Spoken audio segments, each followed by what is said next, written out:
Bonjour à tous, alors aujourd'hui je vous retrouve pour le In My Mailbox du mois de juillet. Donc dans ce mois de juillet, je suis super contente puisque en fait je n'ai acheté aucun livre neuf. Donc voilà, donc je me disais aussi, j'ai pas beaucoup dépensé en livres, bah oui, forcément, donc j'ai aucun achat neuf sauf deux bandes dessinées. Mais bon, les bandes dessinées, voilà, je me suis dit, j'ai rajouté aucun livre neuf dans ma palle. Les bandes dessinées, de toute façon, en général, quand je les achète, je les lis dans la foulée. Donc ça n'augmente pas ma palle. Donc voilà, je me suis juste fait un petit plaisir sur deux BD. Mais sinon, à part ça, je n'ai aucun livre neuf. Ensuite, au niveau des livres, donc j'en ai quand même une dizaine à vous présenter.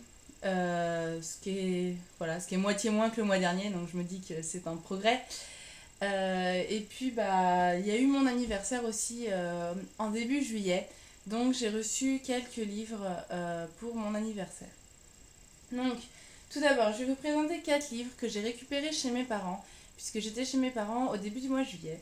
Donc, je suis repartie avec des livres à ma maman, à mon papa et même à ma petite sœur. Donc, voilà, j'ai fait un petit peu le plein chez eux.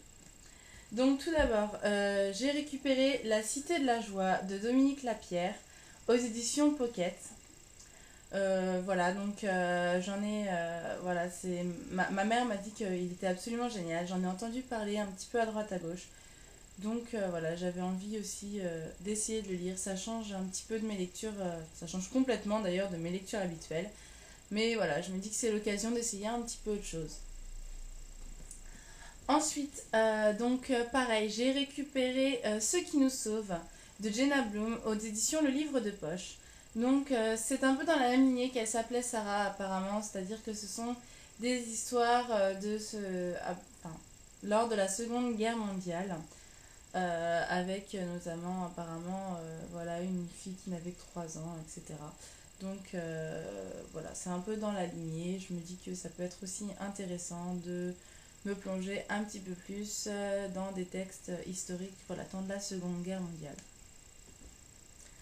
Ensuite, j'ai récupéré, voilà, il était dans ma chambre, donc je me suis dit, bah du coup, puisqu'il est dans ma chambre, j'ai le droit de le prendre.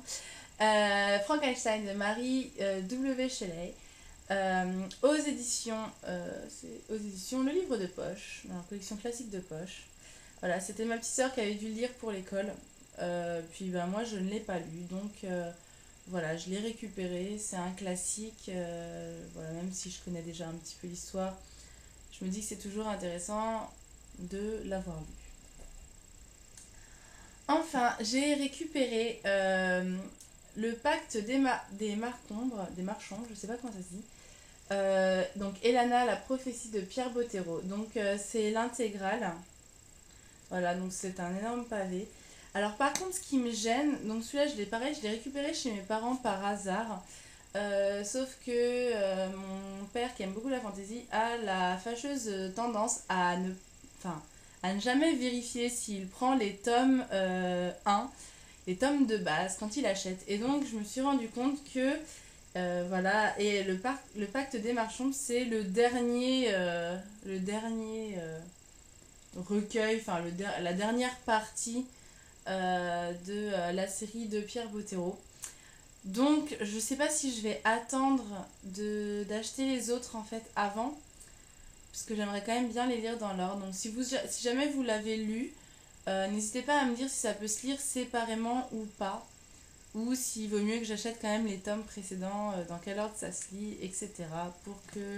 Voilà, pour que je me prévoie cette lecture ou non. Ensuite, on continue donc avec les livres que j'ai reçus pour mon anniversaire. Donc pour mon anniversaire, voilà, les gens m'ont demandé ce que je voulais. J'ai envoyé une liste globale à tout le monde de livres dont j'avais envie. Comme ça, tout le monde pouvait piocher dedans. Et puis ça fait toujours plaisir. Donc ma soeur m'en a offert 3. Donc elle m'a offert Comment se débarrasser d'un vampire amoureux de Beth Fantasky aux éditions Le Livre de Poche. Voilà, j'en ai entendu parler, je sais pas trop ce que ça vaut. Ça a l'air assez rigolo, voilà, c'est une histoire de vampire un peu légère, j'ai l'impression. J'en lis pas tant que ça, donc ça va me changer un petit peu et puis ce sera peut-être pas trop prise de tête, je pense. Ensuite, elle m'a offert 2 livres d'Asimov, puisque j'adore Isaac Asimov. Et que voilà, j'essaye de lire pas mal de livres de lui. Donc elle m'a offert Fondation et Empire d'Isaac Asimov, donc aux éditions Folio SF. Donc c'est le 2e livre du cycle de Fondation, dont j'ai déjà lu le premier et dont j'ai lu le prélude aussi, même s'il l'a écrit après. Donc là c'est le tome 2, voilà, c'est le cycle de Fondation. C'est quelque chose que j'ai commencé il n'y a pas très très longtemps, que j'ai beaucoup aimé voilà, dans l'idée. C'est toujours ce que j'aime avec Isaac Asimov, c'est vraiment l'idée qu'il y a derrière, le fait que tout se tient scientifiquement, que ce soit très accessible quand même. Comme science-fiction, c'est très accessible, mais en même temps, voilà, ça reste quand même basé sur de la science. Donc j'aime beaucoup Asimov, donc je suis contente d'avoir le tome 2 de Fondation. Et le 2e livre qu'elle m'a pris d'Isaac Asimov, c'est Face au feu du soleil. Donc c'est le tome 4 du cycle des robots, dont j'ai lu forcément les 3 premiers. Le cycle des robots, ce sont généralement des recueils de nouvelles. Là, en l'occurrence, j'ai l'impression que c'est une enquête un peu comme... j'en avais lu un, c'était Les Cavernes d'Acier, il me semble. Les Cavernes d'Acier que j'avais lu et qui est aussi une enquête futuriste que j'avais énormément aimé. Notamment pour le côté en fait policier auquel je ne m'attendais pas du tout en démarrant le livre et qui m'avait vraiment tenu en haleine tout du long. Donc là je suis pareil, je suis contente de retrouver les enquêteurs du tome précédent. Ensuite j'ai reçu un livre d'un site de troc, c'est Shutter Island de Denis Lehan aux éditions Rivage. Donc c'est une vieille édition, mais bon, elle est relativement en bon état pour, on va dire, pour l'édition que c'est, dans le sens où, voilà, la tranche est bien, les pages sont pas trop jaunies, etc. Donc, voilà, je me plains pas, et puis je suis contente de pouvoir le lire. J'ai vu le film. Bon, du coup, ça casse un peu le suspense, puisque je connais la fin, mais enfin, je me dis que qu'entre ce que j'ai oublié et ce qui doit manquer dans le film, ça peut quand même être une lecture intéressante. Ensuite, j'ai acheté 3 livres d'occasion dans un magasin qui vendait des livres d'occasion que j'ai découvert sur Rennes. Donc j'ai acheté tout d'abord Émile ou de l'éducation de Rousseau. Ça c'est pour le côté un petit peu intellectuel du mois. Voilà, je me suis dit quand même il faut que j'achète de temps en temps des trucs un peu intellectuels quand même, que j'arrête avec la fantaisie. Voilà, j'ai pris Émile ou de l'éducation dans une édition Le Monde. Que je ne connaissais pas du tout. Les livres en plus j'en ai pris 2, donc celui-ci c'est le premier. Le livre était encore emballé mais il était vraiment pas cher, donc voilà, j'étais contente de le trouver. Rousseau, je sais qu'à la base je suis pas forcément d'accord avec ses idées, mais bon, je me dis que c'est toujours sympa d'avoir lu, même si je lis pas tout, voilà, de retrouver un petit peu de philosophie, d'extraits, de textes que j'ai forcément dû lire à un moment ou à un autre dans ma scolarité. Donc voilà. Et donc le 2e livre dont je vous parlais, donc pareil, toujours aux éditions Le Monde, c'est Les Mémoires de Venise de Casanova. Donc pareil, que j'ai eu à moitié prix alors qu'il était encore emballé, donc il est vraiment neuf pour le coup. Et Casanova, ça faisait un bout de temps qu'il était dans ma liste d'envie, dans ma wishlist. Et je l'avais enlevé de ma wishlist quand j'avais vu les mémoires de Casanova en librairie, puisque l'intégrale de ces mémoires, c'est juste énorme.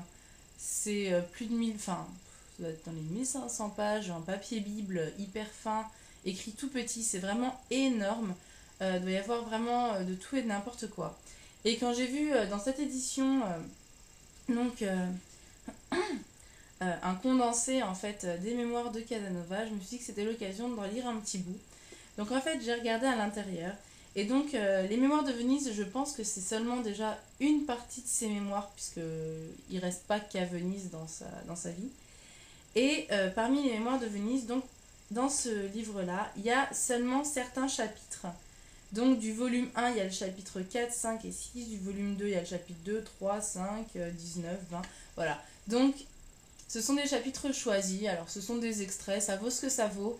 Mais bon, je préfère mettre quelques euros dans des extraits pour, quitte à... Enfin voilà, si je tombe vraiment sous le charme, quitte à acheter l'intégrale de ces mémoires plutôt que de mettre une cinquantaine d'euros dans un livre énorme que je ne finirai jamais.